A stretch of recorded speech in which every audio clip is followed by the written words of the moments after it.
What is up? How is everyone doing? Hello. It is RambleCast time. March 2nd, 2022. It's going by too quick.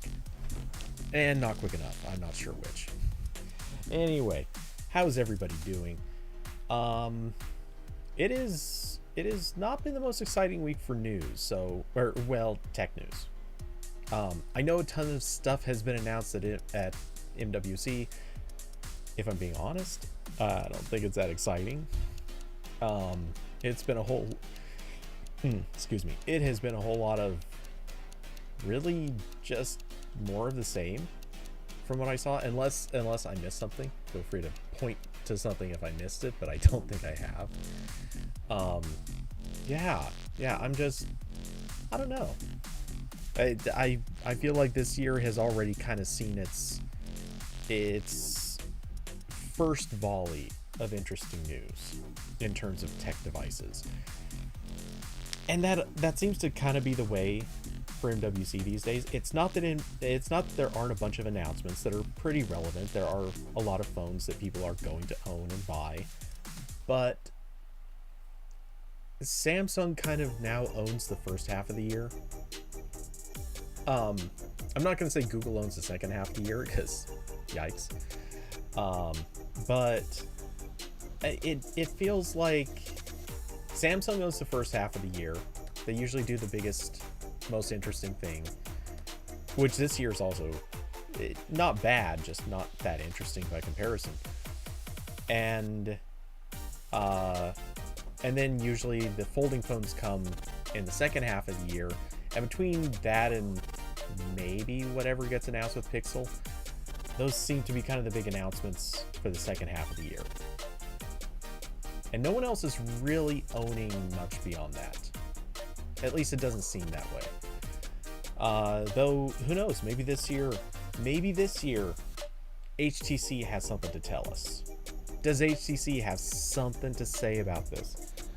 Of course, I'm mostly kidding, but for anyone that didn't see it in Discord, and I forgot to open this in advance, but I'll find that real quick.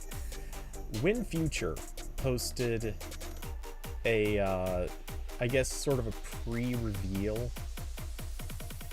As I pull that up, WinFuture posted a pre-reveal showing that HTC is planning to make a metaverse phone. So, ostensibly, it will be capable in some way, shape, or form of AR and VR. It probably, maybe. They're actually not being very committed to that. It seems that it's also going to be a high-end phone, unless it's a mid-range phone. Again, not committed, but they're kind of implying it could be. Yeah, I'm sorry, but HTC, guys, stop trying to follow hype trains. This is not good. Hey, Curvy Mermaid, welcome. Happy to have you here. Hope your week is going well. But yeah, I'm just baffled by what HTC thinks it's doing here. I'm not against it. Like, cheers. If you wanna shoot for something, do it. But I feel like it is such a bad strategy to keep looking at the things that get popular for a minute on Twitter and then try to build a phone around that. Or at least to market a phone on that. I don't think that HTC is going to pop up all of a sudden and say, yep, we've got the phone that's perfect for Facebook's new gimmick. Unless Facebook is funding this, which, hey, if they are, I take back everything. I do. If Facebook is funneling money into HTC to give, to prompt this, to make this happen, I will fully, I won't support it, but I get it. Hey, Austin, good to have you here, or sort of here. But yeah, so I'm sorry, but HTC, this, unless you're literally just getting paid to do this, I think it's a bad marketing gimmick. Now, if it still turns out to be a good phone, that can be a different story. I'm not going to be opposed to that as a possibility, but I don't have a lot of hope. I don't feel like this is the direction to go. But again, it could also just be marketing hype. Who knows? Needless to say, I just can't help but look at this and think it's going to be another thing that I don't want to say embarrasses HTC, but I think it's going to look bad. If HTC does this and it turns out that the phone's just kind of a dud, it's just going to, this is another nail in the coffin that makes HTC look like the company that wasn't also ran at one point and they just couldn't keep it going. And that's honestly just more and more how it's looking. So anyway, speaking of phones, Apple has announced their upcoming event, March 8th. Kirby, sell to Google. They already did. And I know that's just the Pixel division. There is a whole lot more to the, well, not a lot more, but there is more to the company that they could theoretically sell. But if we're being honest, I don't think Google wants them. I mean, not to say that Google wouldn't take it if it was cheap enough, but think about what they have left to sell. HTC's only real remaining thing that is in any way meaningful in value is Vive. And Vive hasn't exactly been blowing out the competition these days. When's the last time you even heard anyone talking about Vive? I don't think it's dead. I just think Vive is kind of just taking a full backseat to Oculus. So at this stage, honestly, I think HTC, I'm sure they're doing some stuff in the background. They're still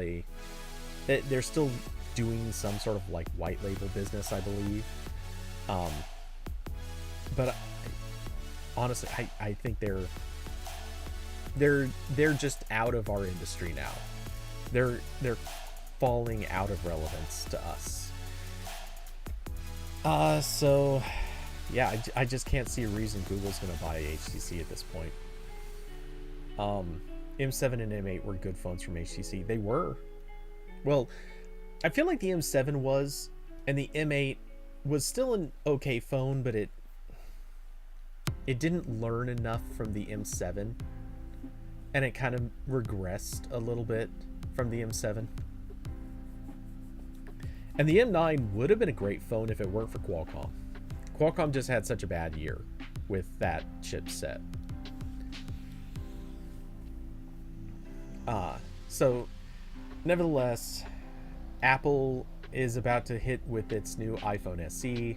At least this is the rumor, where technically they could surprise everybody, but the expectation is new iPhone SE, new iPad Air. Honestly, there's not a lot to say on this, but the rumors currently suggest that the new iPhone SE is going to have 5G support, a faster A15 chip, and they're going to upgrade the cameras, presumably.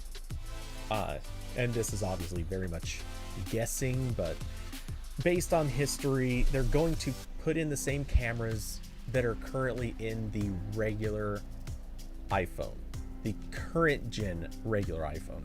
So it won't have, what is it? Was it the telephoto or the ultra wide? I honestly don't remember which, but whatever it is that's missing from the current iPhone compared to the Pro, it'll be missing in the iPhone SE as well. So in all likelihood, as rumors would suggest, it's going to be basically the exact same build. Maybe not the same size, but it probably will be. But it's probably going to be almost exactly the same as the current SE in terms of look and style. They'll keep the home button, which means that they're going to keep Touch ID. Nothing much is changing on this thing. And good. There are people that want that exact phone. My aunt.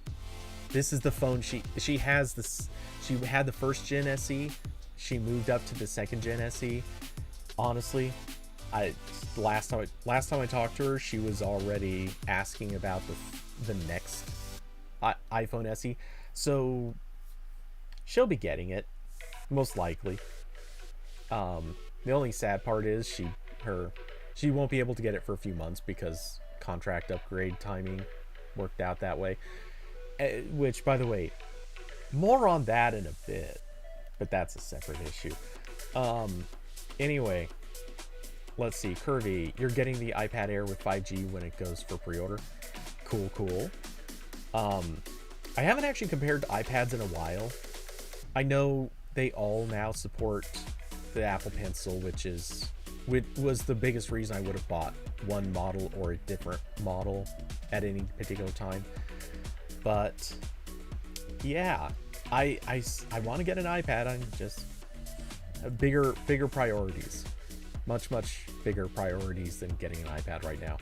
But yeah, I don't know anything particularly about what's coming up, but I have a feeling there's probably not much to announce in the way of iPads. Like, good, come out with new ones, of course, but I have a funny feeling they're probably not going to have a whole lot of like market differences.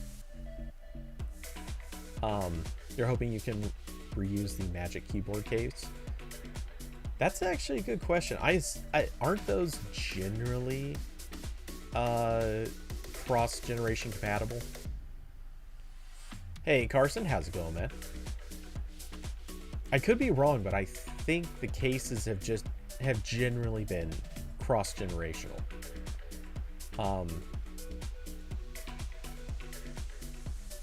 Apparently it's an internal spec bump. Assuming you're talking about the iPad Air, yeah, I'm sure it will be. I have very little doubt that they'll be pushing at least a fairly notable spec bump, and obviously the same is true of the iPhone SE. But yeah, I don't know. While I'm sure there are going to be updated specs, like there's no reason to update it if you're not going to do a spec bump. The thing is, I don't think that they're going to be popping up saying, oh hey, and we are trying out this brand new technology no one's ever seen in another iPad before. I think it's going to be a relatively innocuous update. And all things considered, I kind of think that's... I don't want to predict that this is going to be a mega boring iPhone and iPad announcement, but right now, to my knowledge, Apple is in that sort of waiting state where they don't have any big new hype features set to come, at least in these lower tier devices. I could be wrong. I haven't been following the rumors completely, but I have a strong feeling that this is, for anyone who is looking for more than spec bumps, I think they're going to watch this presentation and be very bored by it. Now, I'm going to throw the caveat to that. Apple could be, and I think they might be, almost certainly announcing some software. Now, I don't have any upfront information on this, but I have a strong feeling, because they haven't really been talking up software for quite a while, I think it's about time that they pop in and basically say, hey, we've got this new feature and that new feature.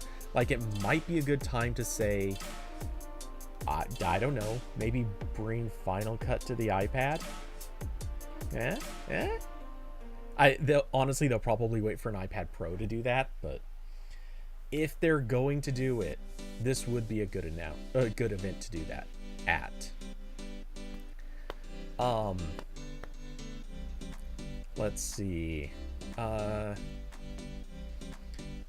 Hervey said, when the outside is supposed to be the same on the 2022 iPad Air. Okay.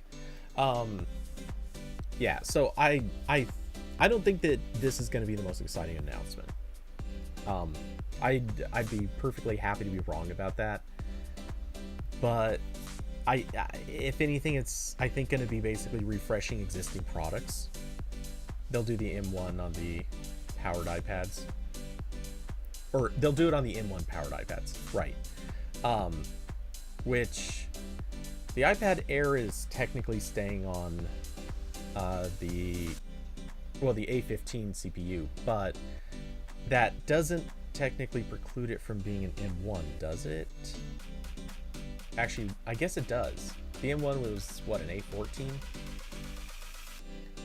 I can't remember. Anyway, so yeah, I assume that the iPad Air is going to stay on a lower powered chip. That part makes full sense. As such, yeah, they're probably not going to be pushing Final Cut at this event, but my point is more, this is a good event for them to hype up new software features.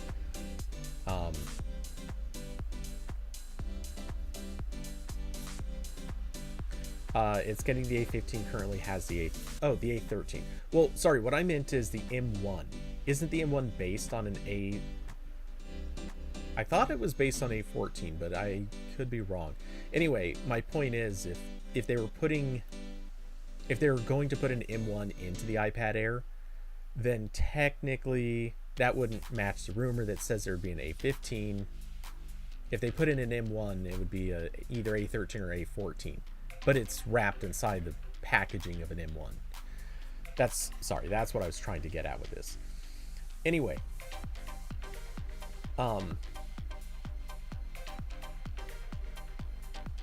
different architecture. I mean, the M1 is really just, it's not exactly just wrapper around an A series chip, but it's not far from it. They have additional stuff in there, but it's still basically the same chips, or the same architecture, but with more built around it. Okay, anyway, let's see. So, the rumors, at least from Gurman, also suggested that they're going to have a Face ID, or a version of Face ID that works without being able to see your whole face. M-series SoCs are separate from A-series. I mean, they're separate, but they're not. It's not really different architecture. It's not identical, but it's also not really different. You know, it's sort of the same as. The best way I have to describe it is it would be the same as saying that iPadOS is different from iOS.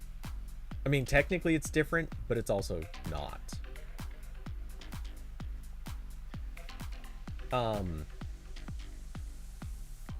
Okay, so anyway, let's see. Rumor also claims a universal control feature is additionally expected to make its debut with the new update, which would mean users could use one keyboard and mouse across multiple iPads and Macs. Okay, I know that it was, or I assume it wasn't intended this way, but I do want to quickly ask the question, what would it mean if they had multiple iPads? No Mac involved, just multiple iPads. I am totally picturing somebody sitting at a desk with 3 iPads all lined up right in front of them. And just like one in the center, one on each side, and you're sitting there with like a mouse or a trackpad and keyboard, and you're just doing everything on 3 iPads. It's ridiculous, but I kind of love the idea. I want to see that happen for reasons that shouldn't make any sense at all. But I like the notion. I think it would be hilarious. Let's see.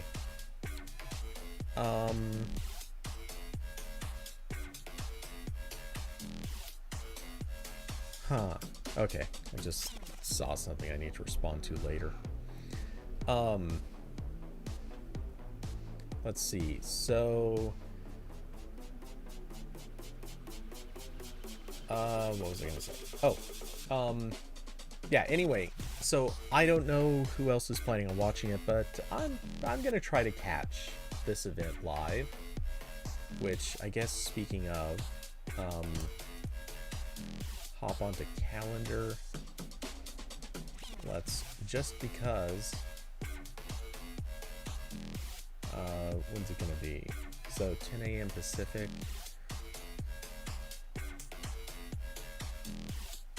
I'm just setting a quick reminder for myself.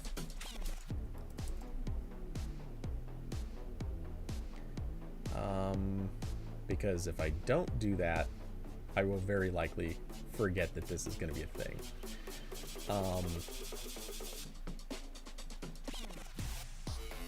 Let's set it for...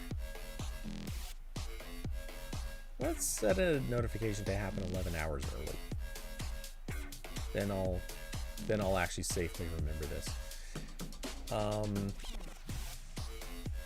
Making sure I got everything else right. Yep, cool.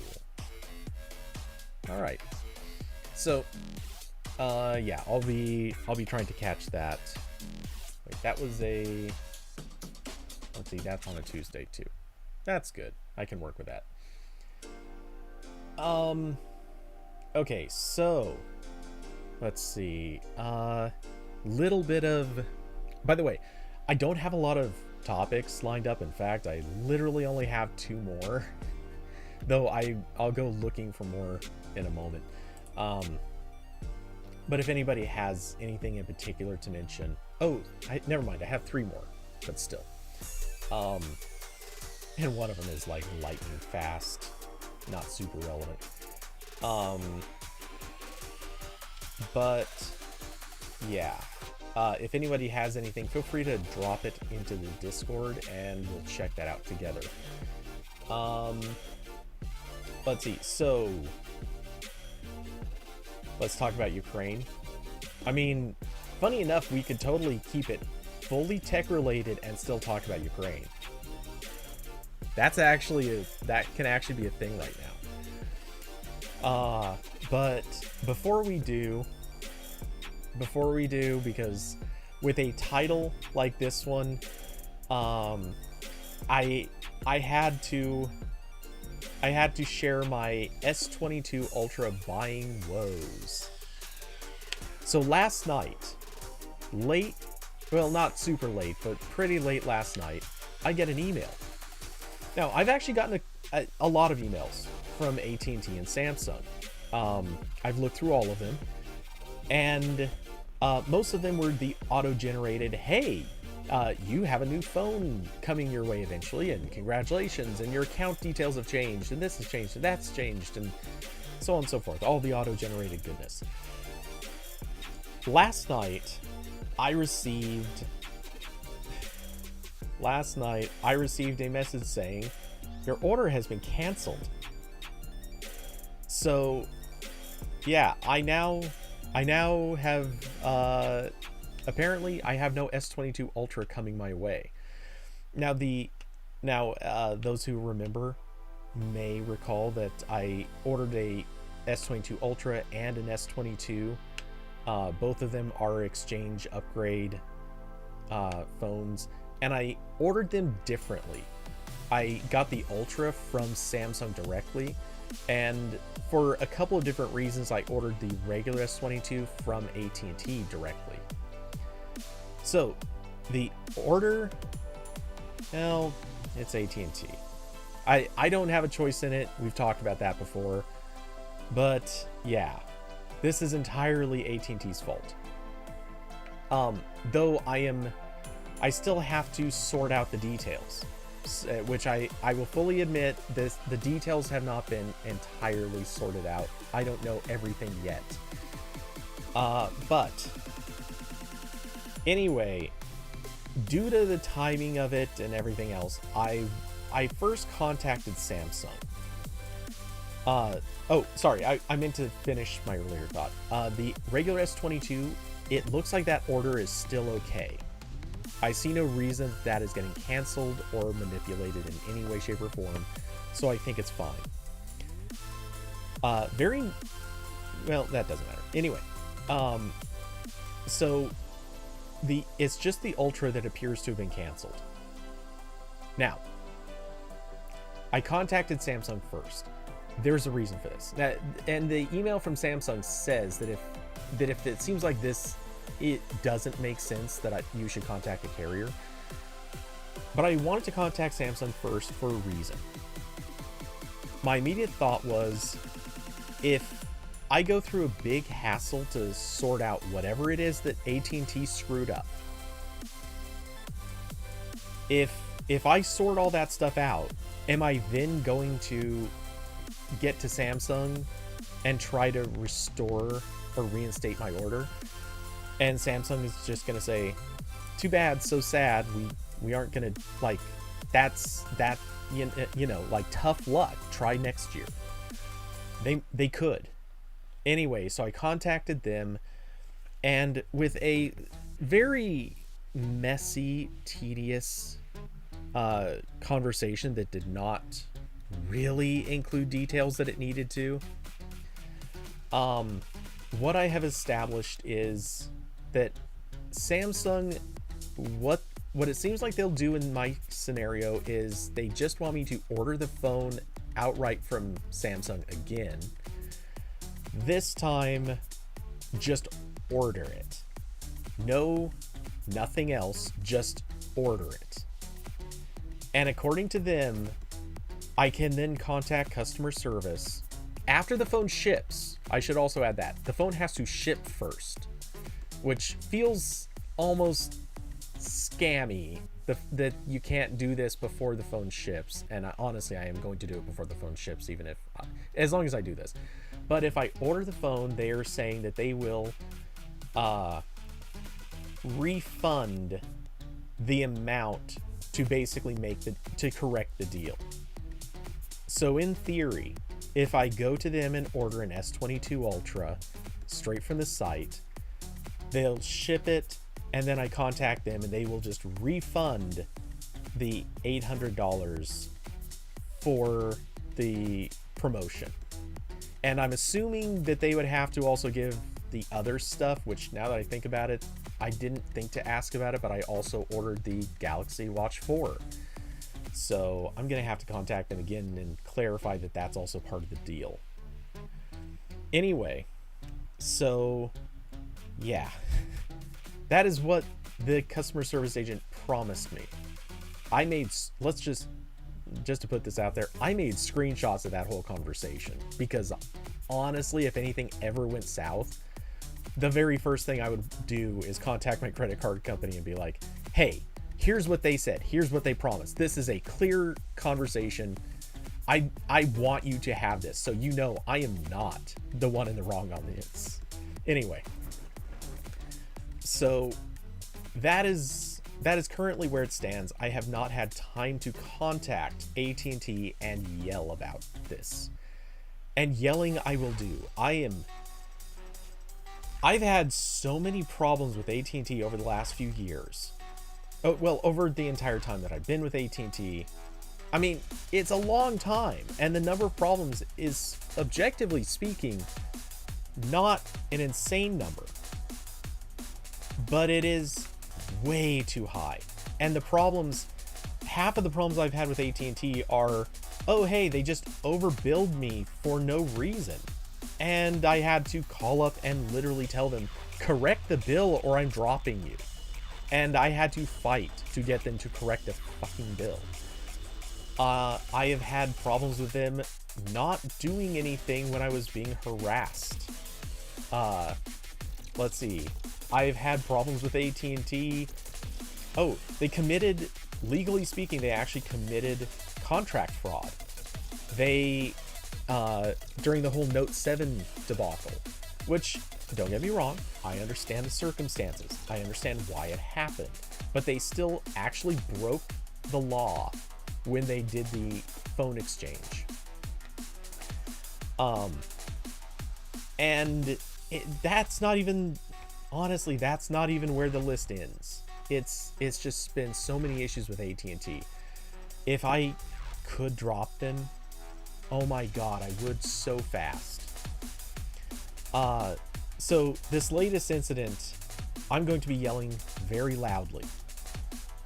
Believe me, I'm not going to abuse the actual person I'm talking to. The customer service agent is probably not at fault, and I'm going to make it clear, like, I know you're not the person who's responsible for this, but you're the poor unfortunate person who's stuck with me. So I'm going to make it pretty clear, like, this is a problem that needs to actually be solved. And yeah, and I don't expect them to be able to do much. If anything, I think I'm probably just going to get like a lame bill credit or something. But yeah, AT&T is I'm going to give them hell over this, because this is just another ridiculous and unnecessary screw up. And strictly speaking, I'm tempted to make threats, like, you know, just threats of dropping them permanently. They don't need to know that I'm not going to because of coverage zones. But yeah, like, at this stage, their incompetence is just, it warrants giving them hell. Let's see. Carson, yeah. Believe me, I mean, I'm glad that I'm not dealing with Google on this, because their customer service history is pretty miserable.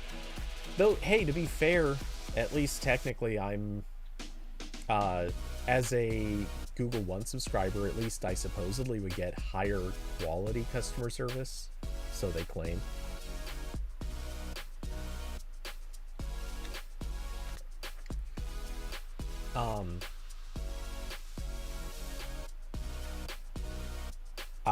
Curvy, yeah, you're glad you're no longer with them, and yeah, I see you started getting discounts.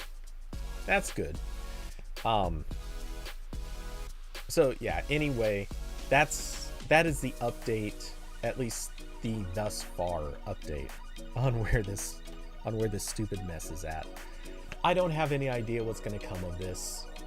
I'm hoping that I can yell at them and at least get them to cover in it, just for the amount of time I'm gonna have to waste doing this, they like, forgive me for putting it this way, but they owe me for that time.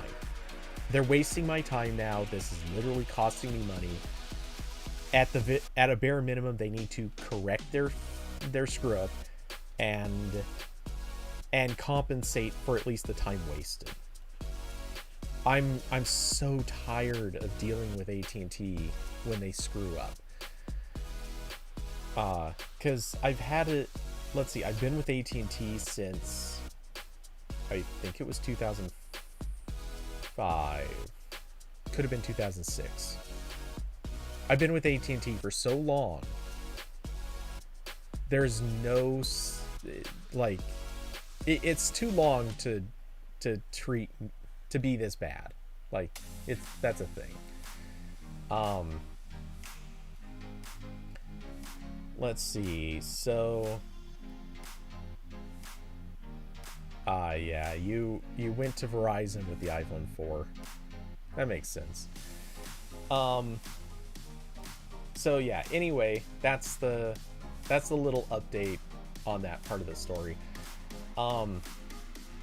As a quick thing, and just I'm sure we'll be turning back to the AT&T thing in just a bit, but really quick, just as a completely irrelevant side topic, but seeing as how movies are apparently not off limits, I want to quickly... 0607 was a Singular to AT&T merger. Yes, it was. And living in AT&T when that, living in Las Vegas when that happened, holy crap, that was some rough times. That merger, when I first signed up, I signed up with Singular, not with AT&T. But when I signed up, Singular's coverage was actually pretty good. It wasn't perfect. It had some problems, but it was pretty good. During the 4 months that they were doing the transition in Vegas, my coverage went absolutely just down the tubes. It got so bad for a while. I literally could not get calls if I was in the first floor of my house. And I could never figure out why. It was very weird. But just for the time of that merger, I could not get cell service at the bottom of my house. I could get it on the second floor, but not the first. Anyway, so yeah, that merger was a pain in the ass, but it worked out. I didn't complain about being merged into AT&T. In fact, in weird ways, that actually worked out several years later, but that's a different issue. Let's see. Austin, I've been with Verizon for 7 months now and still have errors on 3 of the promos that we did. Yep. Yeah, and why is it carriers can't handle promos correctly? I've had so many issues with carriers screwing up promos. It's honestly mind-boggling. And it just goes to show that honestly you can't trust their promos. Let's see. Awesome. Every single month I have to call and talk to customer service for at least an hour or 2 in order for them to credit our account back.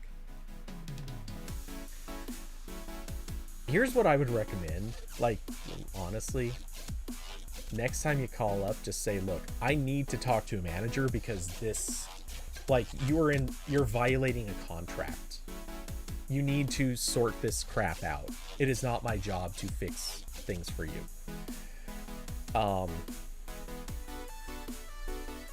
Because what are they gonna do? If you're saying that they're threatening a contract or that they're violating their contract, a lot of times they recognize that means that you're pretty much not gonna come back to them, and they do value not losing customers. And from what I've been told, customer service agents, the moment that they figure out someone is threatening to leave, a lot of times they become a lot more responsive, and even will typically try to set you up with a different person to talk to, so that those people can try to talk you out of it.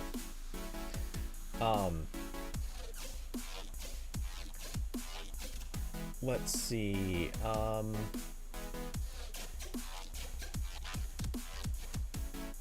Austin, every single month they fail to fix the actual issue. Yeah, the bill credits have never applied correctly, and they can't seem to figure out how to make them apply correctly. So what I know that they will not do this, but push them to try to just push them really hard to basically credit you the full amount of bill credits up front and just cancel the bill credits.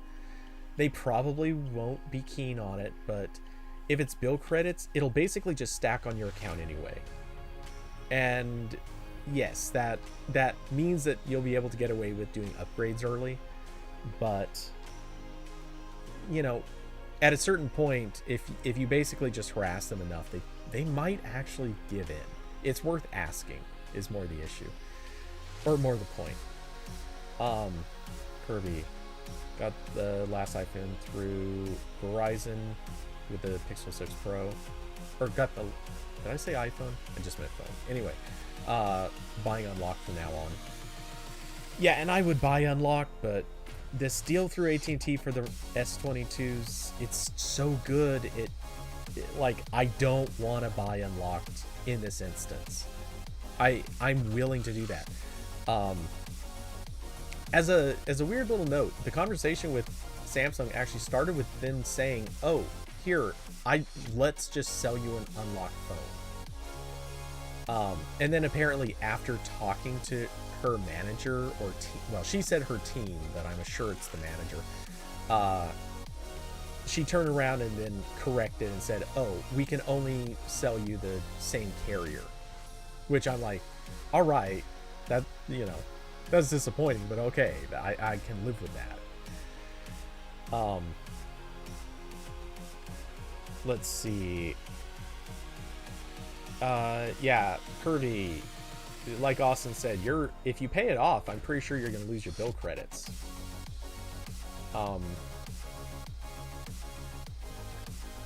Yeah, you want them to change their payment length and options, but they're not going to. That's the thing that sucks. Like, no company is going to get rid of no company is going to get rid of this abusive practice. Let's see, Awesome. When you looked into it, the only way to pay off a device and keep receiving bill credits is to put a down payment on the device. That must be a Verizon thing. I don't believe AT&T offers anything like that.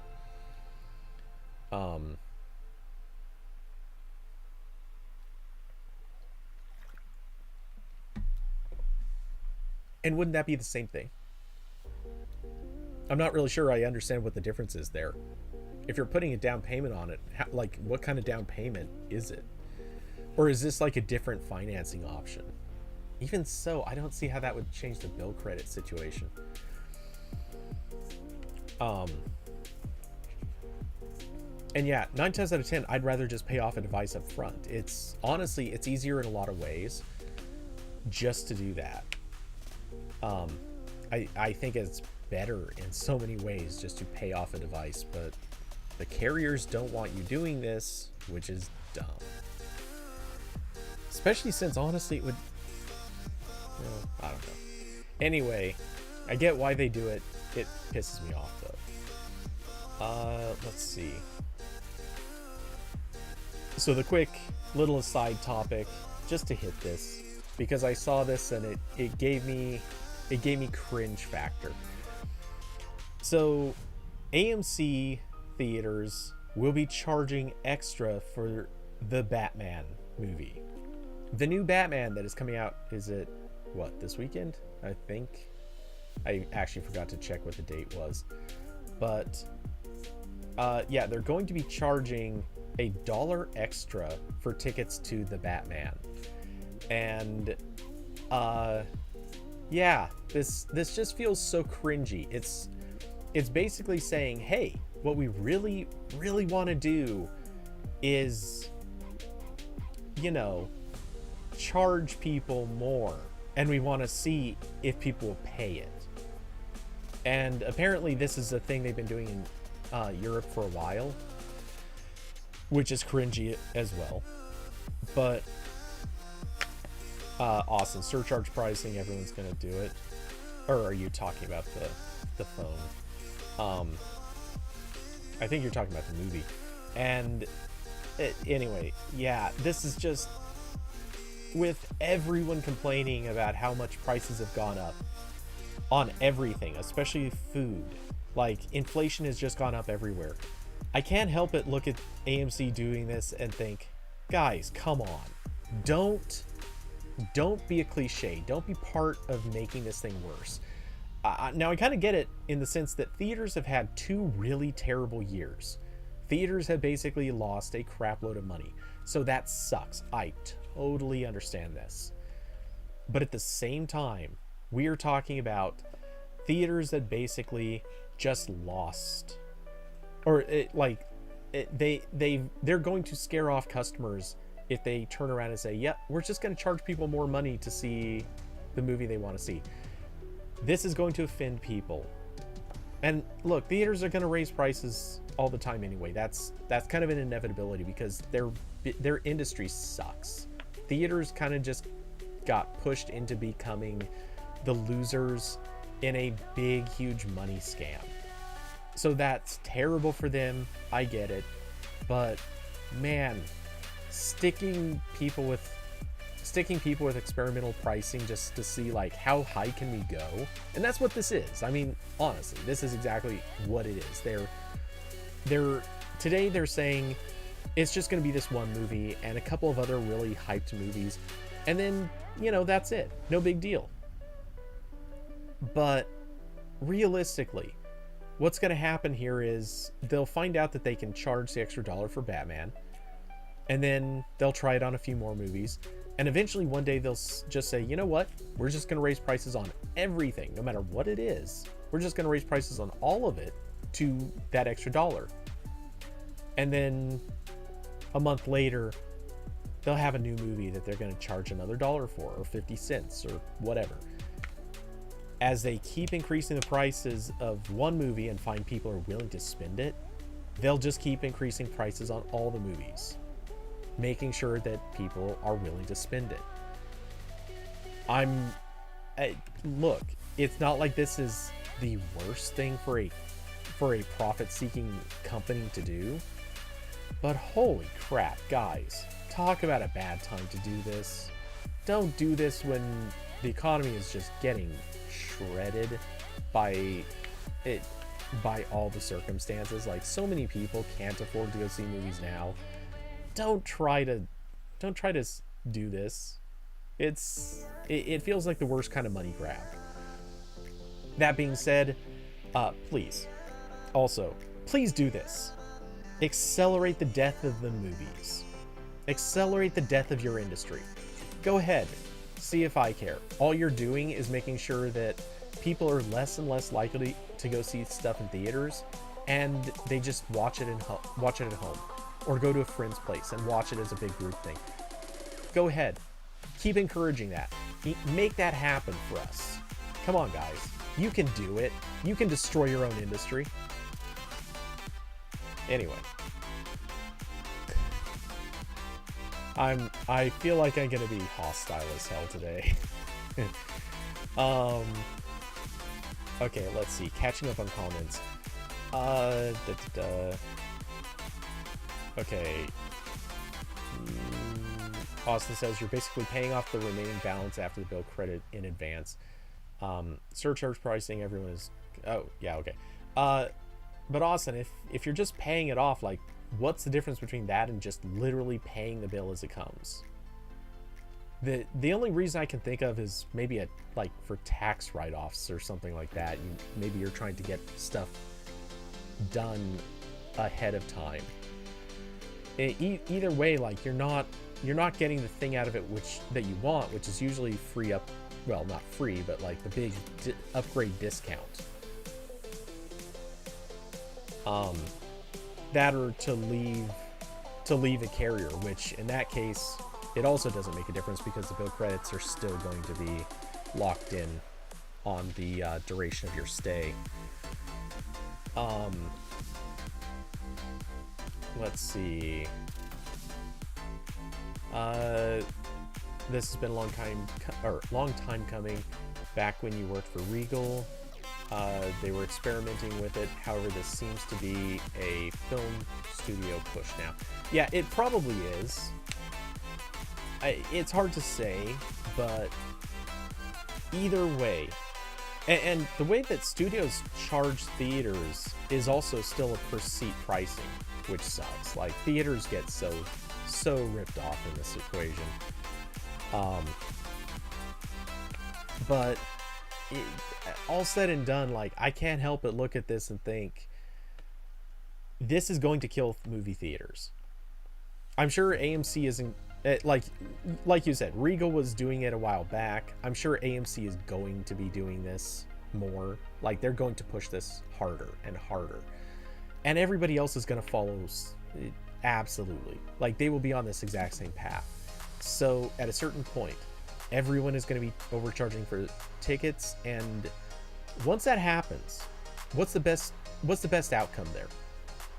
Everybody overpays for tickets, and then at a certain point, what happens the next time the economy just takes a hit? All of a sudden, you're going to have a ton of people. I mean, just so many people who are looking at the theater and saying, you know what?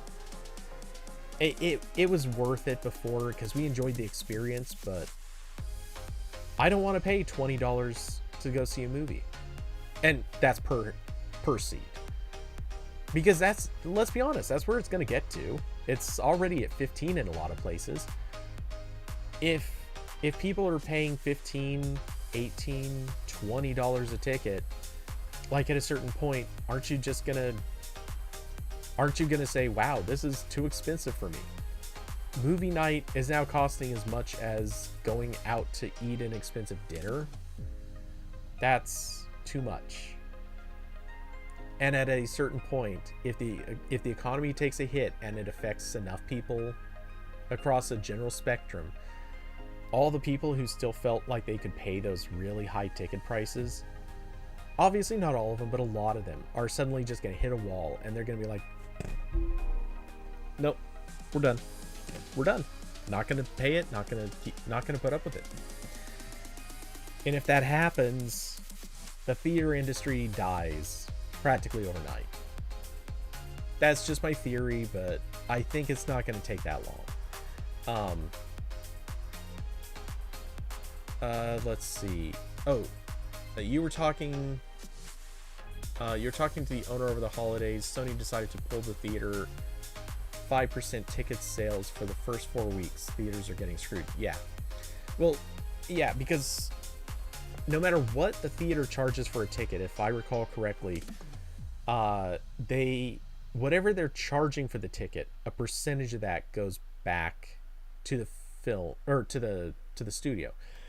Not only that, but the studio also, if I recall, charges a showing fee just for showing the movie. It doesn't matter how many seats you fill, they just charge a flat rate on top of the percent back on tickets. So you have to basically sell some number of tickets per showing just to break even.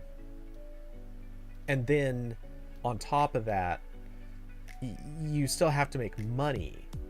And that's like literally making money just for your employees and everything else. So yeah, theaters do not make nearly as much money as people really think they should. No theater does discounts for families. I'm pretty sure none do. Yeah, the distributor charges a showing fee. Okay, yeah, yeah. So I wouldn't be surprised if there were like some local theaters out there that might do like a family discount thing, but I can't. That would just be a local thing. I don't think there's any chain doing that sort of stuff.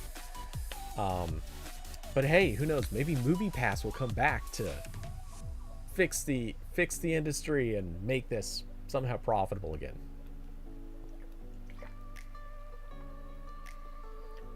And even making a joke about that, this bottle, I'll tell you, it is filled with water, but man, making that joke makes me almost want to fill it with vodka. Oh, yeah. I'm sorry, but movies were already, like, this feels like old man yelling, but movies were already getting too expensive. I actually do remember, no joke, I remember paying $5.50, I think it was, for not matinee pricing. That was actual, like, premium time pricing. I think it was $5.50.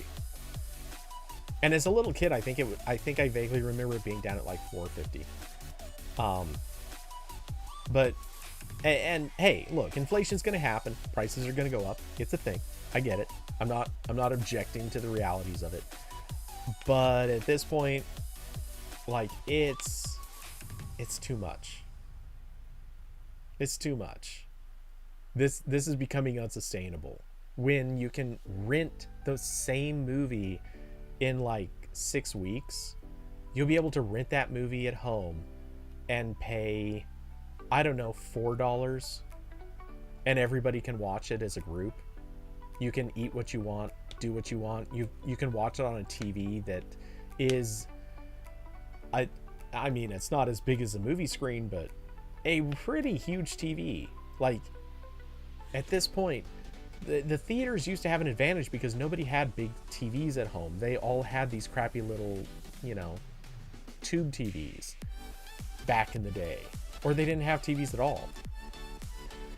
Now, your TV is better than the theater can put onto a screen. Like, by a huge level, your TVs are better. You can pause. You can eat what you want. You can drink what you want. You want to sit and watch a movie and slam back some beers? You can do that. You want to chill out and enjoy some cocktails that you mixed in your home? That's an option. You want to have friends over? Guess what? It doesn't cost you anything extra to have 10 people over to watch the exact same movie. I'm sorry, but yeah, the story is switching to streaming. More and more people are doing this, and I feel like theaters are just killing themselves very, very slowly. Or with AMC, possibly very quickly. We'll see what happens. So the weird thing is, something like MoviePass might actually be the thing that saves them, not kills them. But we'll see. Okay, let's see. The next topic. Hard not to bring this one up. The Pixel Watch might finally be a thing. Hypothetical, maybe, kinda, could be. So it has popped up on T-Mobile's. Wait, it was T-Mobile inventory, right? It occurs to me I forgot to double check that. I swear it was T-Mobile.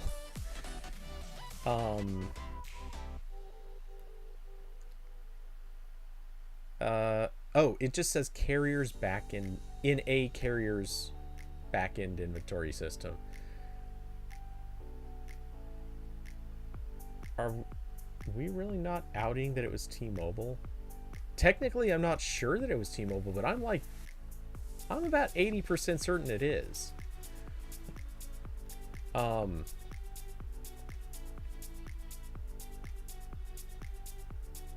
Shh, that wasn't public info. For what it's worth, I can actually say this with confidence. If I saw something that wasn't supposed to be public information, it actually wasn't because of AP. There is somewhere else that I know I heard about this, honestly, before this was posted by AP. Or rather, before AP knew about it. But that's a separate issue. Anyway, I'm pretty confident it was T-Mobile. That being said, yay, I guess. So the big rumor, and we talked about this obviously in Discord, 32 gigs of storage. I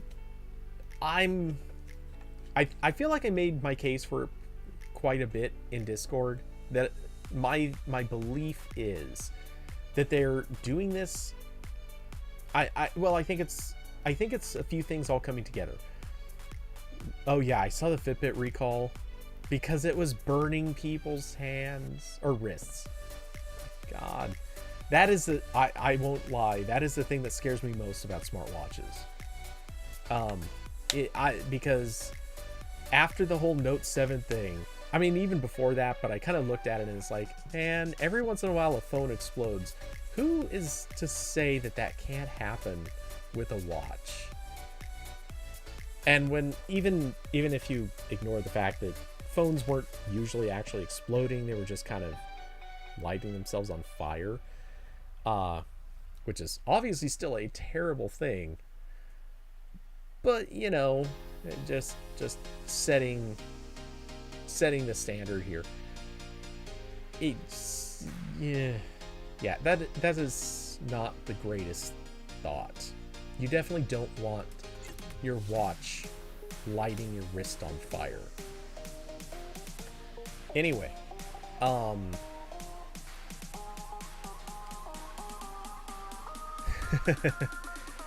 David, nice RambleCast title. Make a stupid face for a thumbnail and the YouTube algo will love it. You're not wrong. YouTube reaction face. Hold on. YouTube reaction face. Do I have it? Oh, or wait, do I don't have anything with an AT&T logo nearby. I also don't, aside from the two S7 Edges that I have near me, I don't have anything with the Samsung logo immediately handy either. In other rooms I do, but not within reach. I was gonna say I could always do like hold the logo in front of the head and do like finger guns at it or something. Anyway, yeah. So getting back to the watch, the 32 gigs of storage, my belief is it's kind of a twofold thing here.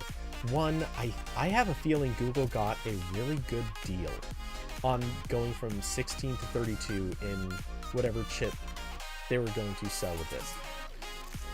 I could be wrong on that, but I have a feeling that if they could get unit price down, like just the cost of that increase, if they could get it down to, let's say maybe a 50-cent increase in unit cost, I bet I think they probably did that calculation and said, you know what, there are enough people who will look at this and say, well, you know, 32 gigs, that's awesome. We want it for podcasts. We want it for this. We want it for that.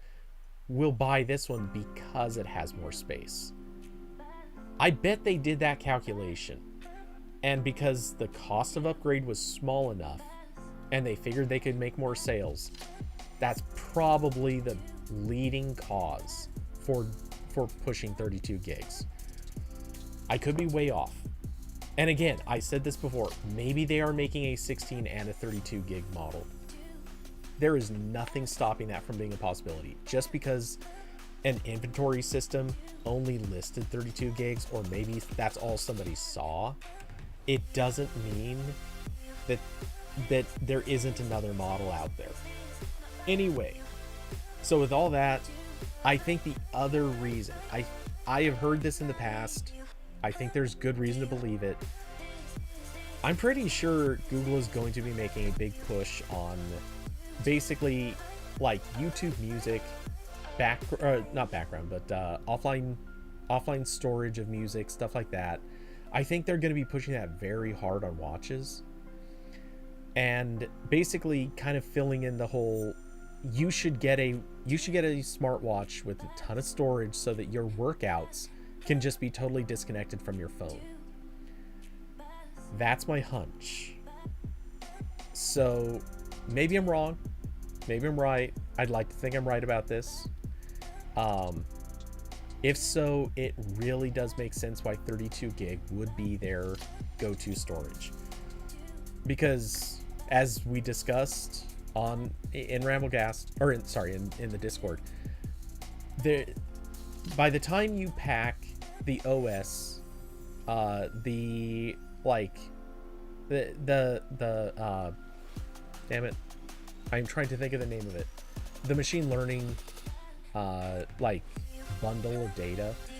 By the time you pack in a few apps and everything else, you're giving up minimum 2 gigs of storage space, maybe 3.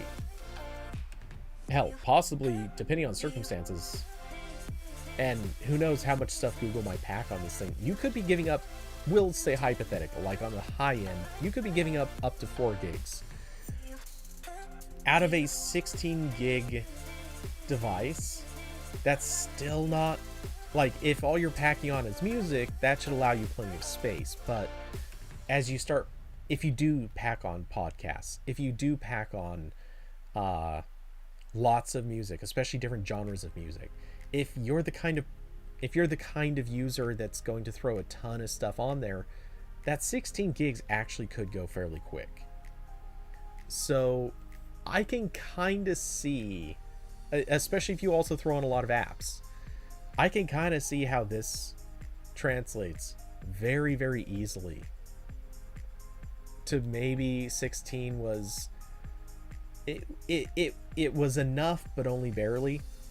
And if they want the watch to go for, let's say, 3 years, I can see an argument for, all right, get 32 or move up to 32. I can see it making a little sense. Not great sense, but just enough. Austin, more excited for Pixel Buds Pro than the Pixel Watch. I get that. I'm personally not super excited by the Pixel Buds Pro, but why are you excited for those? Actually, I'll just ask. Is it a feature that you're anticipating, or do you think they're just going to be that good? For the most part, there's still no particular earbuds that excite me. That being said, it's still weird to say this, the favorite earbuds that I've used ever are the Razer Hammerhead 2s. I never thought Razer was going to be on my list of favorite things in anything, but here we are. Your Bud 2 battery's getting bad. Well, that's a pretty good reason. Yeah, if it's just more about replacing with the latest generation, I get that. That makes total sense.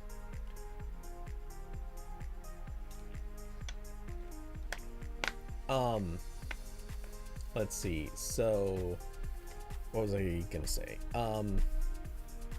Anyway, also per our discussion yesterday, Google's got to kill it with this watch.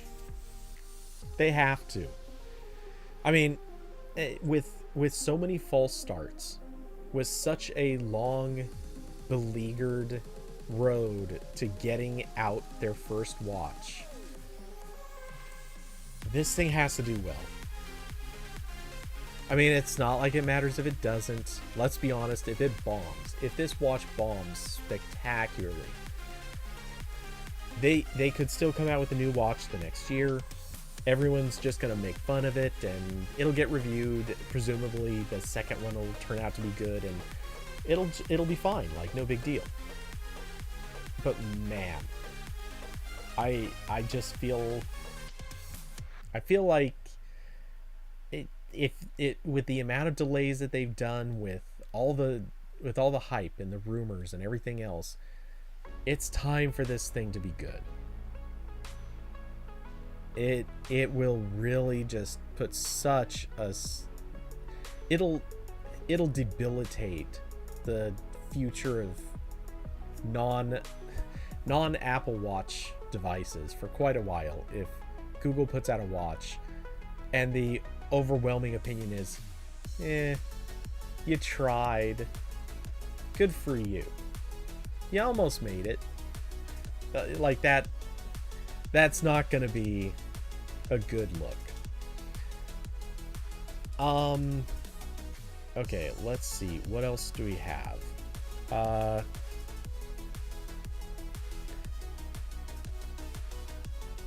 Carson, your Buds 2 refuse to work sometimes. They work like 80% of the time. Yikes. I've had a couple of weird issues with the Klipsch earbuds that I reviewed, but I think that was just always battery just choosing not to charge sometimes. Every other pair of earbuds that I've tried, I don't have any weird problems with them. And I'm using them with Pixel phones, which, depending on who you ask, that's usually the hardest to rely on. But yeah, anyway.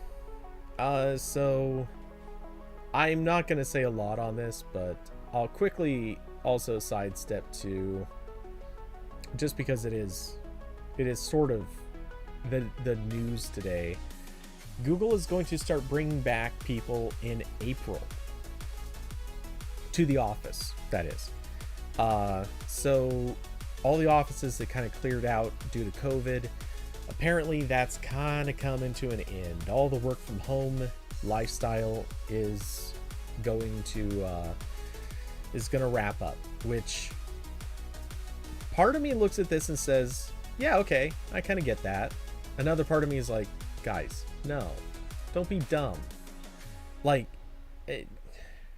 a lot of these people work jobs that absolutely can work from home. Let more of them work from home. It cuts down on emissions and the cost of moving people from place to place and commuting. It cuts down on wasted time.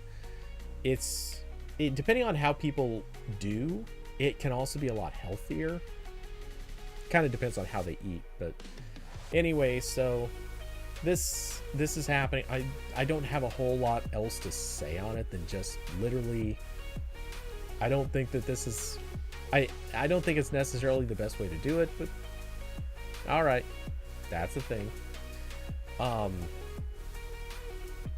Carson, mainly connection problems. Yikes. Yeah, I really haven't had any problems with connection problems on 3 different earbuds. But to be fair, I never tried the Pixel Buds. Like only one bud will connect.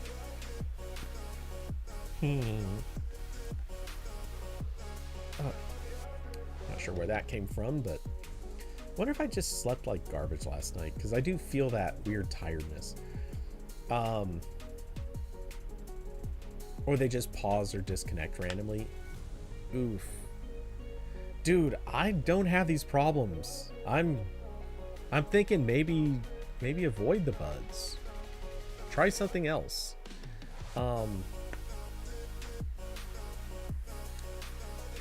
Austin, wonder if they'll have IO at Shoreline. They won't. I'm actually, well, okay. So let me reframe, or let me rephrase. If they have it, or sorry, there will be no in-person IO. Let me say that. There are possibilities that they might do something like film stuff at Shoreline, but there will be no in-person IO this year. Here's how I can say that. Let's see. IO registration 2019. Here's why. Austin, do I still have? Okay, just to answer your question, Pixel Buds A. Try to angle it. I don't know if you can tell by looking at the screen, but that's still plastic wrap on this box. I've been meaning to sell these. I'm never going to use them. I don't want them. I have no interest in them. I'd rather just get like the, I don't know, the $40 or whatever that I could get from selling them. I'm not even sure I can get $40. But yeah, actually I should probably hurry up and sell those too, because they won't be worth shit pretty soon.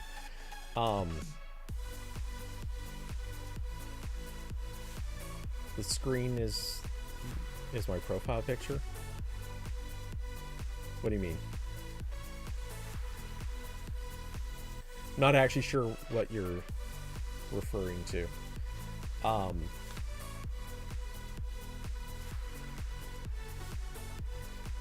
Okay, anyway, so regarding I.O., what I was saying is there will be no in-person I.O. this year. You can tell just from this headline for 2019 I.O. Registration period was February 21st through 27th. Now, don't get me wrong. If they wanted to hold an I.O., they absolutely could rush. And I mean rush. Like, they could announce it next... You're not sharing your screen. Oh, I see. When you say profile picture, you just meant full webcam. No, I switched... Yeah, anyway. Yeah, I just switched back so that I could show the box was still covered in plastic. Anyway, so yeah, seeing as I.O., like, the reason that they hold registration as early as they do, and the reason that they pre-announce when registration period is going to be, this is also that people working at companies can clear it with their company that they'd be able to go, and then they can try to register, try to work out all the details. All of this stuff exists for a reason. And when you oh,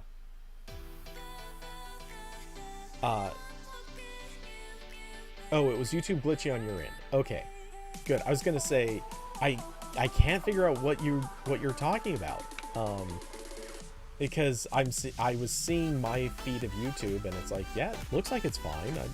I kept looking at it like, nothing's gone weird, I don't think. Okay, so anyway, what was I?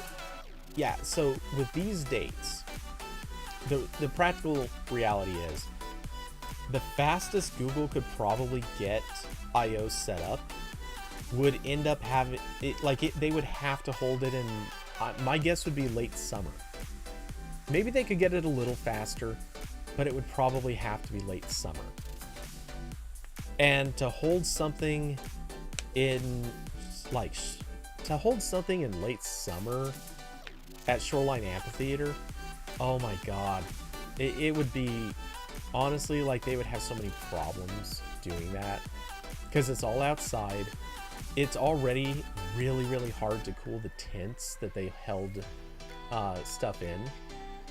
And summer, you'd be looking at having to cool like 15 degrees hotter days. That wouldn't work out. They'd have to try to manage the like, people getting sunburned. They'd have to, which is already a problem, holding it just in late May.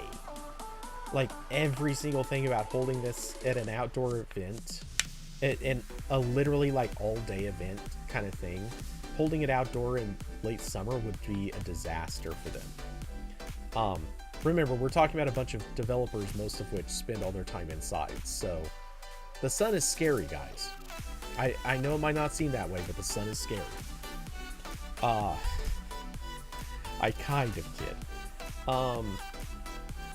So yeah, I mean, I'm just talking about basic logistics. It actually gets more complicated too when you're just talking about rushing it out there, and there's a legitimate risk that if there's a new and potentially really bad strain of COVID that starts working its way through, they would start committing to this thing today or somewhere thereabouts today, and then a new strain emerges and it destroys, say, I don't know, 3-5 months of planning. They might even be like, they might go all in on prepaying the catering and all that stuff. By the time all of that stuff gets like underway, it could be so costly, and they might not get to have the show at all. There are too many risks involved, and there's no way that they can do it effectively. So yeah, my prediction, not even a prediction, I'm like, technically I can't say this for Google, but I'm gonna say this for Google: there will be no in-person I/O this year. I feel entirely confident in saying it.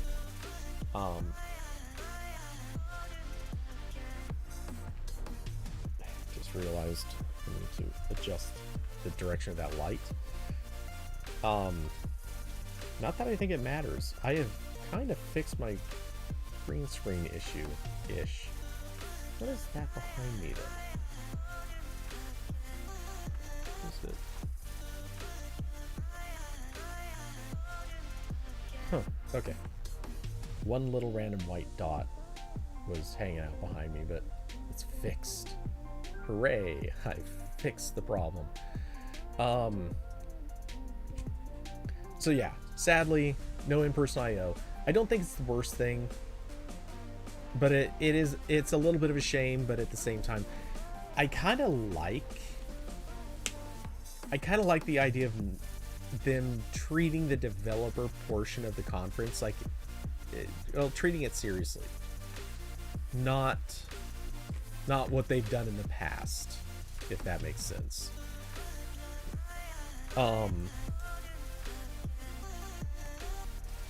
Which is harsh, perhaps, but I think it's fair.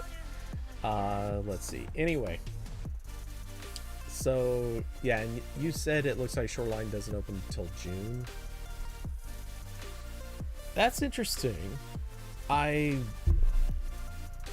would have thought that would have opened sooner, but I guess that would be a thing. I don't know. I'm not quite sure how that works right now. Let's see. Anyway, so the question in my mind, and this is still obviously the relevant thing to ask, will the Pixel Watch, and presumably any of the other stuff kind of coming at the same time, which likely would include the Buds, maybe, unless those are saved specifically for Made by Google event. The question becomes, will the watch come at I/O? Is it going to come with a Made by Google event? Is it going to be separated by some other timing thing?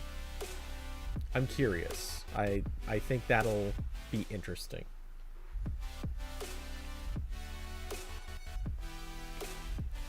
And also, as previously mentioned in Discord, will Fitbit be part of this equation? I think that'll also be quite the story. Huh. Awesome. Yeah, I see what you're saying. I see the screenshot. That's weird. And one of these days, I swear, I do actually need a new picture that's high enough resolution. Because that, I mean, your screenshot, like, I'm looking at that. Let's quickly open this in a way that looks right. That screenshot is so, or not the screenshot, but the image for my YouTube channel, or my profile picture, that is so low res. I need a new one. One of these days I will actually do a new shot.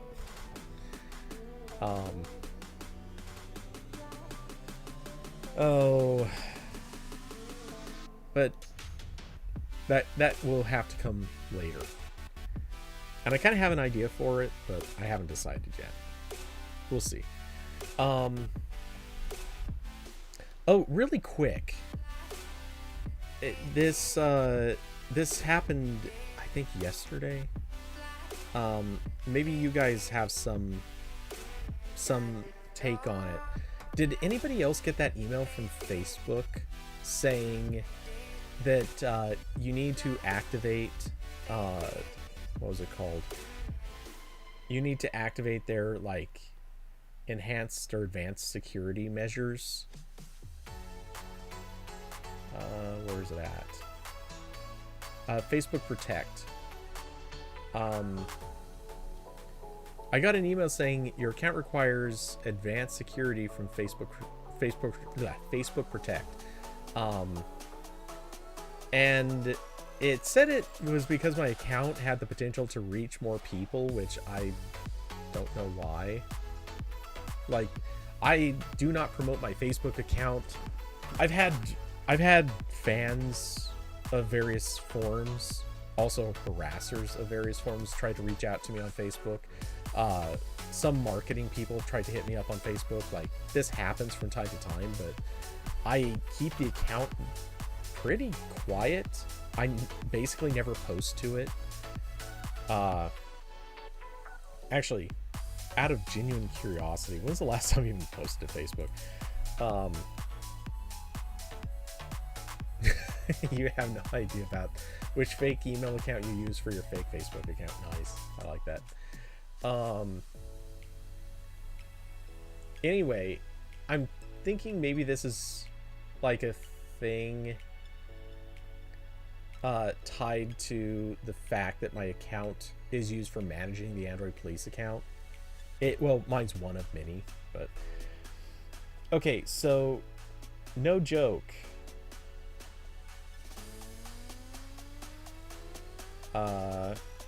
Okay, making sure I'm not outing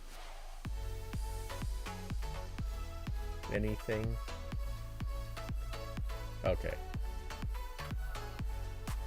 For random reasons, it doesn't matter too much, but okay.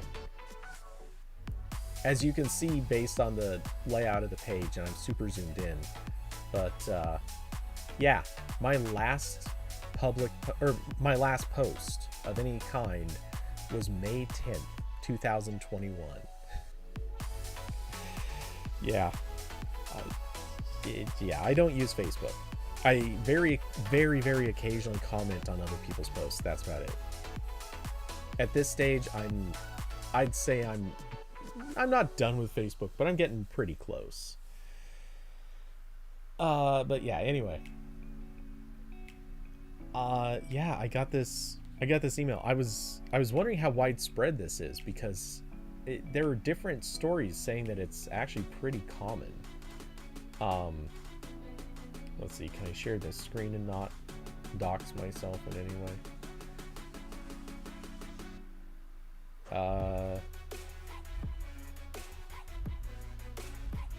Let's see, double checking there's not something in here. Yeah, I can share this.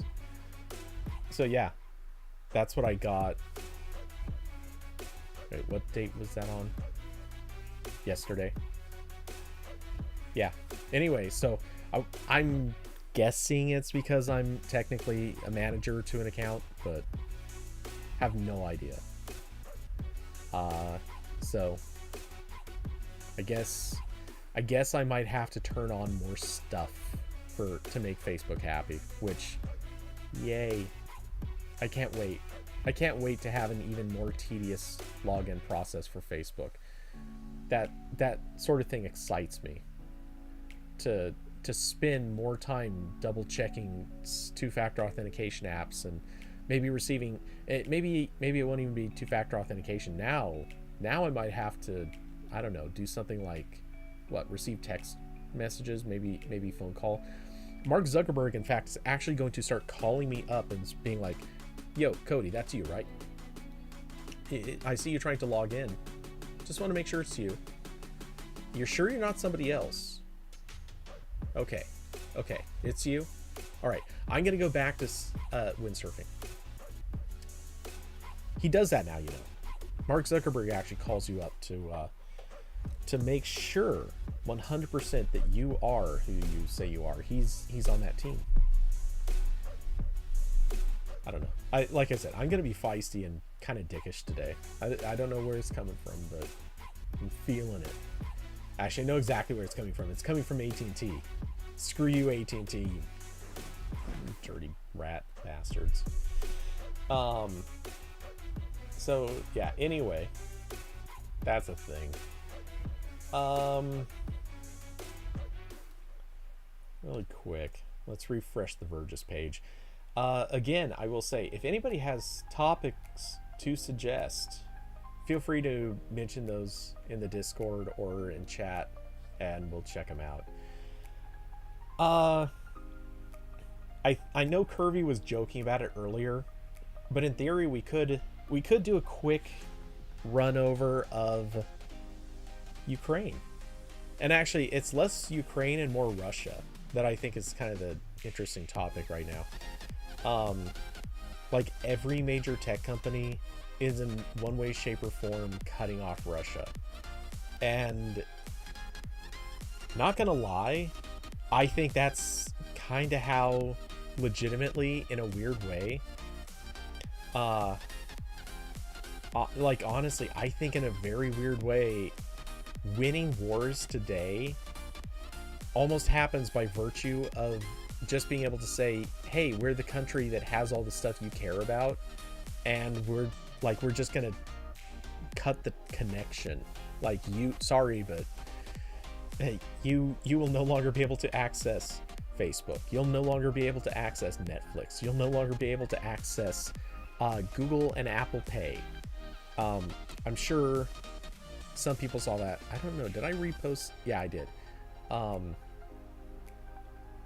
The picture from Moscow's metro area as people are lined up trying to get through because Apple Pay and Google Pay are not working in their pay stylus. Or not stylus. Wait. Damn it. What are those called? Turnstiles. Yeah. Or turnstiles. Anyway, they're like, people are trying to fumble with cash and buying tickets at slow, very tedious machines. This is something that happens because two companies were like, hey, we don't want to support this one thing, so we're just going to cut off your ability to pay for things conveniently. Like, that is, sorry, but we're winning because we ruin things for you guys. And you know, let's be honest, like, this, if you want a country to bend to your will, and it's not like I'm singing the praises of it, but if you want that to happen, this is kind of how you do it. Make it so that their daily life depends on things that you make, and then take away those things, you win. That's just kind of how it works. And like, every company is popping up saying that in some way, shape, or form they're basically cutting off Russia. Not that I have used them in forever, but I actually just got from Rakuten, if anybody remembers Rakuten. It used to be buy.com until some company bought it and decided to call it Rakuten. Anyway, and they're, for lack of a better way to put it, it's basically Amazon for the part of the world that doesn't get Amazon, is kind of what they turned into. Anyway, they sent out emails to people today basically saying, hey, we're just going to kind of temporarily stop serving Russia, Belarus, and Ukraine. And as a result, like, they're basically saying, don't bother trying to advertise for those areas. Don't, you know, if you happen to be in them, good luck. Don't die. But yeah, like, basically saying, just don't bother. We're not going to serve anything to those areas for a while. Basically, like, everyone is checking out of those spots, and that kind of says a lot. Wait, what did I just get? Oh, yeah, okay. People sending pings to me, and it's like, wait, is this important? No? Why are you sending this? Anyway, too bad Russia's spinning the West as the bad guys. Well, the people who have to do that, yeah. I mean, clearly a big chunk of Russia is not happy about what's happening. A lot of the citizens in Russia think that this is bad, so who knows? I feel like this is going to be a surprisingly short-lived situation. Though, to be fair, I also remember saying that about other things in the past and proven wrong. But I do suspect that at some point Russia's going to not remain in this state of condition for too much longer, because they're losing their entertainment, they're losing a lot of their commerce, they're losing the ability to import tons and tons of stuff, they're losing the ability to make money exporting stuff. All this stuff factors in, and I mean, this is obviously they're not going to be happy about it. The citizens are not going to be happy about this. They want this over with now. Already, a lot of the citizens have made this clear.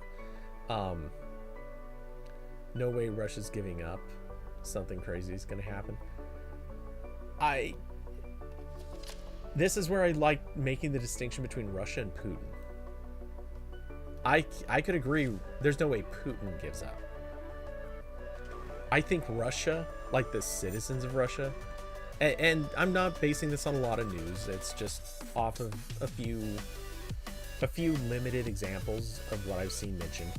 I feel like Russia at large, like the civilian population, they just want this crap over with.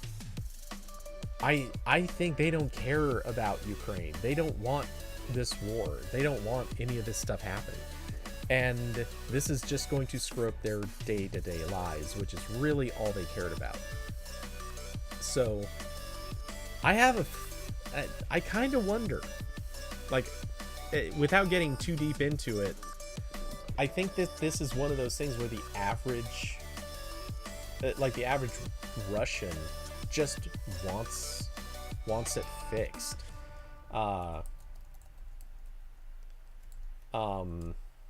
Let's see. And also, I don't know if you guys saw this, but and yeah, I don't want to go super far down the well into the politics of it, which this kind of gets borderline, but I think it is worth... Come on. Okay. I'm just using Newsweek because it's one of the first examples that popped up, but some Russian businessmen put out a $1 million bounty on Putin's head. Now think about what that means. We're talking about a guy, I don't know anything about him. Russia, what? Wow, I just heard my cat's wail.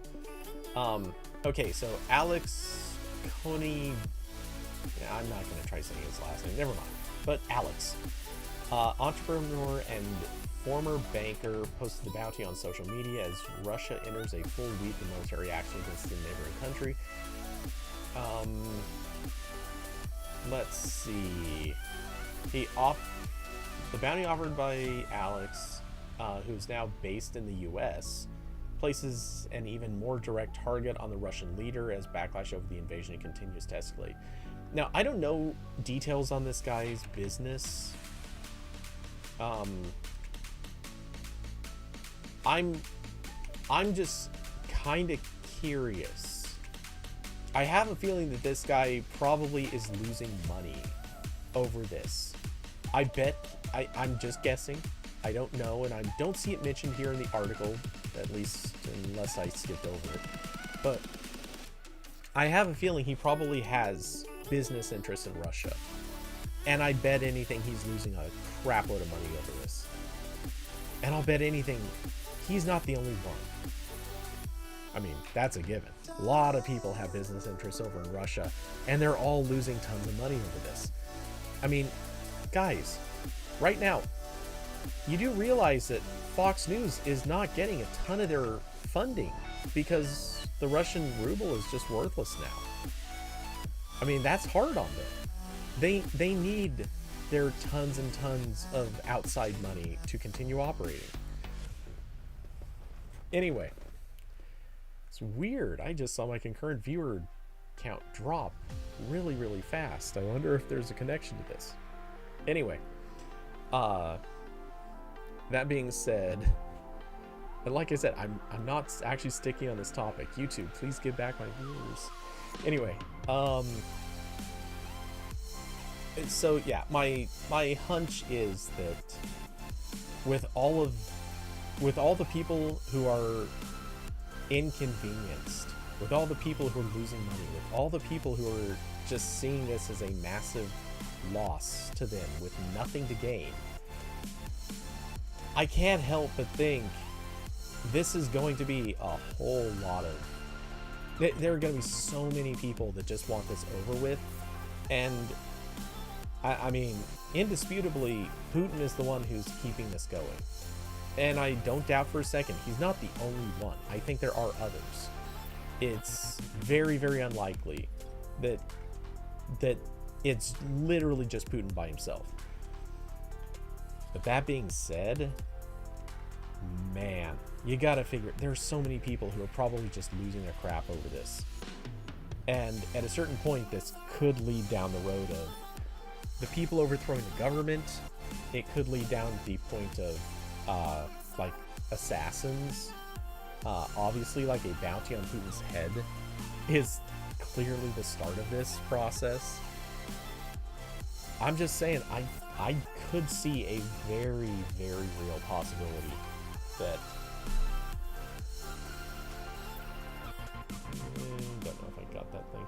Anyway, I do see a very real possibility that this ends fairly quickly, and it does not end well specifically for Putin. Like, the Russian citizens are probably not going to come out of this unscathed, but I have a feeling at least once this is over, life, I think, will probably get kind of back to normal for them. It's really just Putin who is going to be the direct target. And I think everyone else would be mostly forgiven for their lack of a part in this whole story. That being said, where's Fox News going to get all its money from? Anyway, yeah, there's no way I'm not going to bag on them, because they've been miserable through this whole thing.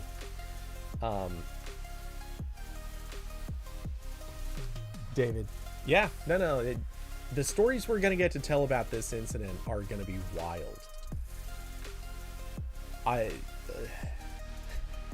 I never thought I was going to see a day where a bunch of Americans were cheering for Russia to invade another country.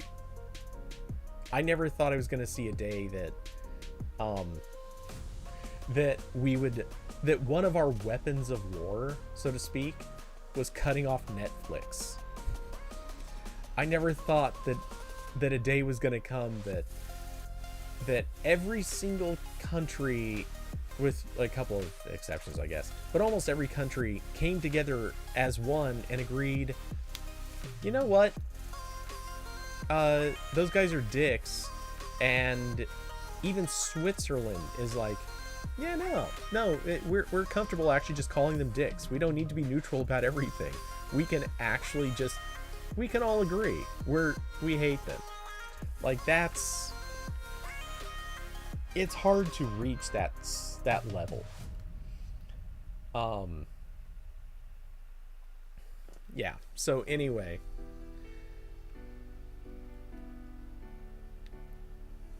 awesome. Everyone needs a pillow. Oh god. Most of my life is made up of huge historic moments, one after another at this point. Yeah. No, for real. It's actually been, I wouldn't say the most interesting few years, but there have been a lot of pretty big events over the last few years, so...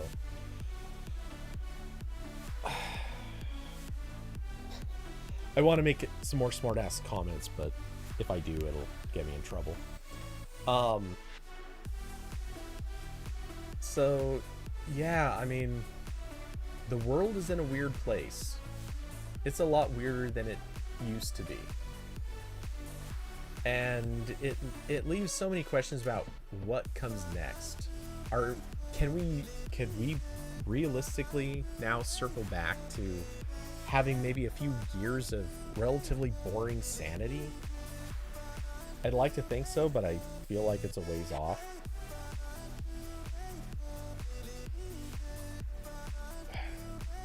My contact just like half unseated itself from my eye.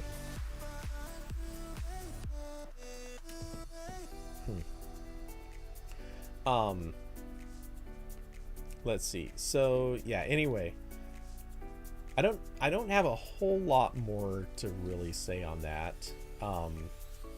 We obviously talked in politics already about Apple is halting sales in Russia, which, you know, that's kind of par for the course. Again, I still think that that's stuff that may not have really even been Apple's decision. It may have been a kind of something they had to do. I think at this point, a lot of the tech firms are closing up shop in Russia for right now. Would probably be pretty willing to reopen almost immediately once the conflict ends. But we'll see. There's so much stuff that has to happen now. Yeah, so anyway, does anybody have topics? I've kind of, I think, fully run out of stuff at this point. Let's see.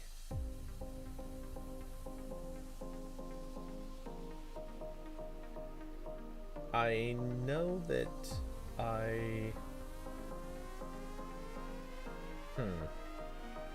yeah, sorry, I'm just quickly skimming over to see if there's any other news, and it's funny how much there isn't.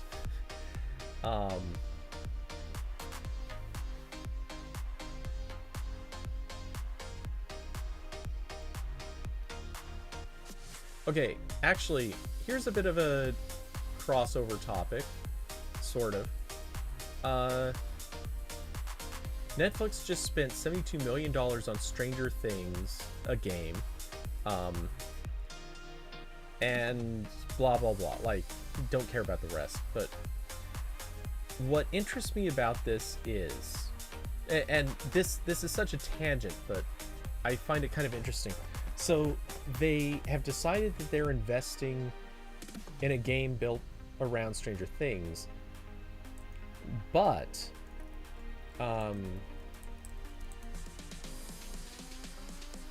let's see, where is it?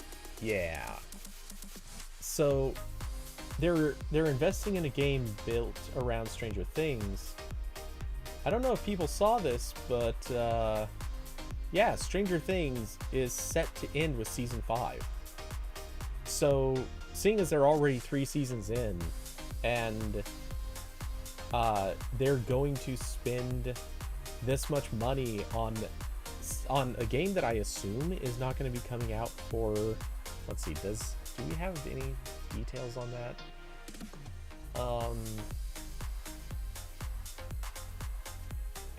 Let's see, they purchased Finland-based Next Games, the creators. Okay, so the game is already out. Never mind. Still. Okay, I take it back. That'll be a little irrelevant then. So for a second I was thinking, man, if they just bought a game for a franchise that's going to be over in like 18 months ish, it wouldn't be the smartest move. But yeah, I guess this isn't that big of a deal. Let's see. Austin got nothing. David got nothing. Back to Control this weekend. Should be, because as far as I'm aware, there's no free play weekend coming up with anything worth checking out. I might do. There's a chance that I'll squeeze in some photo edits or something, but I don't really have much lined up. So yeah, in all likelihood, it'll be Control this weekend. I suppose there's a possibility. I guess hold on. And I'm not necessarily ending yet, though. Let's call it 15-minute warning. But yeah, let's see. It's raining through the next few days, though Friday might have some acceptable breaks in the rain. Sunday looks like it might clear up a little bit. So, okay. No guarantees on this weekend because I do need to get outside for some stuff, but it looks like the weather's going to be bad enough that I probably can't. So, in all likelihood, I'm going to just predict gaming this weekend, almost certainly. Awesome. They'll spin it off as much as Disney spins off Star Wars. Yup. 100%. Honestly, I completely agree. Stranger Things will get spin-offs like crazy. It's just an inevitability. And it would be dumb not to. It's kind of like, actually, you mentioned Disney. I'm going to bring HBO into this. HBO is going to have at least one Game of Thrones spin-off. They're probably going to have two, and there was a third for sure that got canceled. So, like, if you find a thing that makes money, you spin it off. You've got fans. They're going to come back, and Stranger Things has a very dedicated cult following. So, yeah, there will be spin-offs of some kind. It just won't include, if anything, I'm guessing it won't include all the boys, or it'll include just like one of them. But I have a feeling that they will find any way, shape, or form an option to keep Millie Bobby Brown doing more stuff, and they'll keep the Stranger Things franchise going as long as they can with her. I could be wrong, but let's be honest, that's how it'll be. Also, just God, those uniforms. I'm sorry if you haven't seen season 3, just yikes, those uniforms.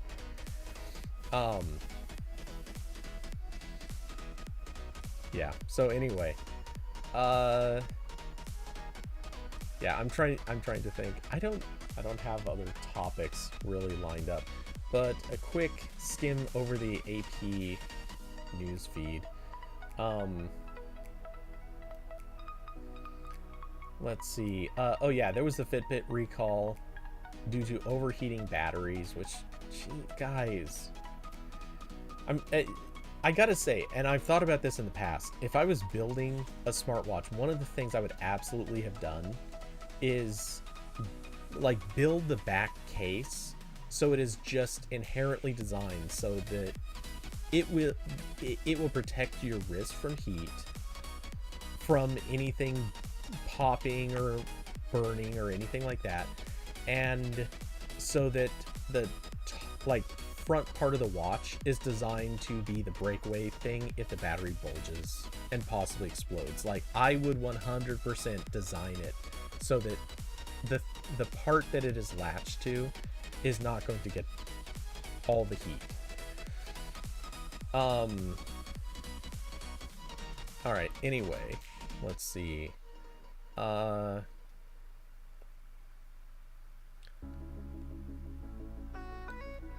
Let's Chrome users. Okay, Motorola's upcoming budget phone.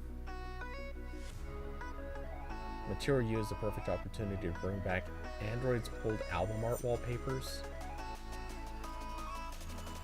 Yeah, okay. That's a thing. Oops. Oh good, I didn't click on that by accident. My god. If I haven't already talked about it, it feels like there's not much to talk about.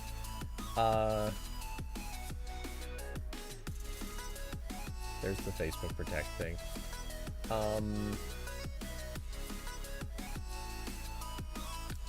Wow. I honestly thought I would stumble across like one other quick hit topic, but that's just not happening, is it? It's that time of year, guys. It really is. It's just so much that time of year.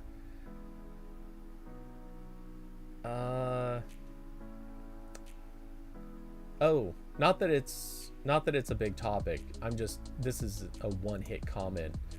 But while I was covering this story about Play Pass coming to India, I was honestly surprised. I didn't realize that they had rolled it out to almost 100 companies. They rolled it out to almost 100 countries since it came out about 18 months ago. That's honestly better than I thought it was going to be. Also, I'm kind of curious how Play Pass performs, because, like, how many people are actually, I guess, how many people are subscribing to it, especially in other countries? Also, I know that this isn't exactly the same thing, but the price to subscribe to Play Pass in India, if you compare that to USD, is about $1.31 a month. Or you could subscribe for about $11.76 per year.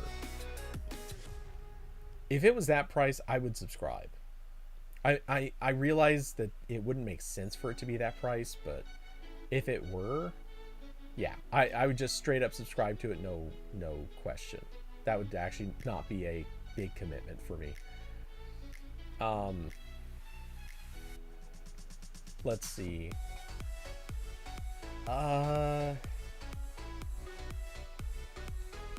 Yeah, I honestly got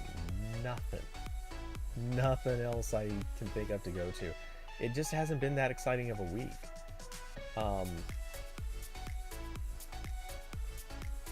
So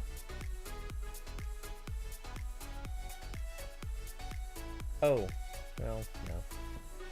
Yeah, I just don't have it.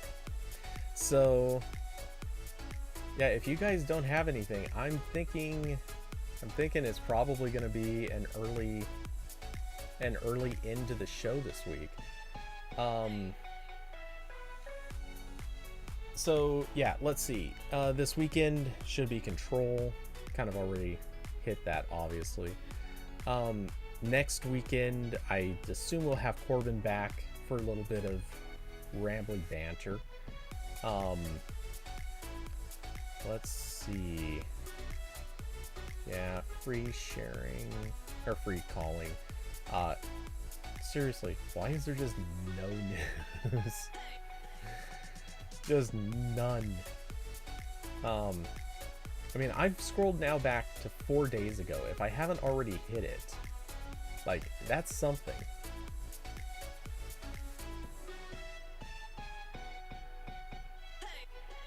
Just nothing. Nothing, I tell you. So, David's got to go anyway. Yeah. All right. Well, I guess that's outro time, which is a little sketch since I didn't actually make the 15-minute warning as far as I'm aware. But thanks to everyone for coming by, hanging out, being part of the conversation, chatting with me. I will be back this weekend, of course, for some gaming streaming time. I hope you all have an enjoyable rest of your week, and hopefully you will have at least a dumb little review to read for me in the not too distant future. But with that, I hope you all well, stay safe, stay sane, and good night, everybody.